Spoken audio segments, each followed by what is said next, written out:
Price the Lord. இந்த காலை நேரத்துல நம்ம ஒரு வசனம் பார்ப்போம். பிலிப்பியர் 4வது அதிகாரம் 6வது வசனம். நீங்கள் ஒன்றுக்கும் கவலைப்படாமல் எல்லாவற்றையும் குறித்து உங்கள் விண்ணப்பங்களை ஸ்தோத்திரத்தோடு கூடிய ஜெபத்தினாலும் வேண்டுதலினாலும் தேவனுக்கு தெரியப்படுத்துங்கள். Price the Lord. இங்க பாருங்க, ஏசப்பா இன்றைக்கு இந்த வசனத்தின் மூலமாக நமக்கு ஒரு அழகான ஒரு பிரேயரை ஏசப்பா இன்றைக்கு நம்ம கற்றுத்தராங்க. என்னன்னா, நம்ம எப்போதுமே சந்தோஷமாக இருக்கிறோமா என்று கேட்டால் அது இல்லை. ஏதோ ஒரு கவலை, ஏதோ ஒரு கலக்கம் நம்மளுடைய இருதயத்துல எப்போதுமே இருந்து கொண்டே தான் இருக்கும்.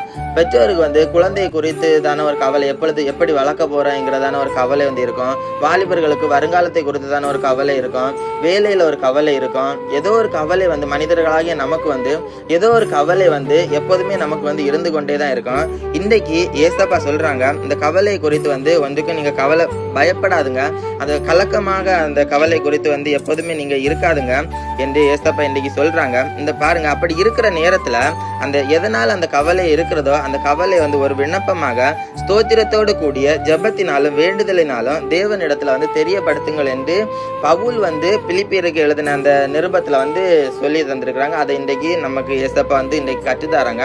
அதனால எந்த கவலை இருக்கிறதோ, எந்த கலக்கம் இருக்கிறதோ, அதை குறித்து எதுக்குமே நீங்க அதை ஒரு பொருட்டாக எண்ணாம அதை ஏசப்பா இடத்துல ஒரு சின்ன ஜெபத்தின் மூலமாக ஏசப்பா இடத்துல சொல்லிட்டா போதும்.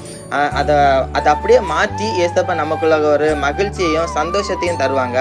இன்றைக்கு நீங்க ப்ரேயர் பண்ணுங்க, ஏசப்பா அதை மாற்றுவாங்க. Praise the Lord.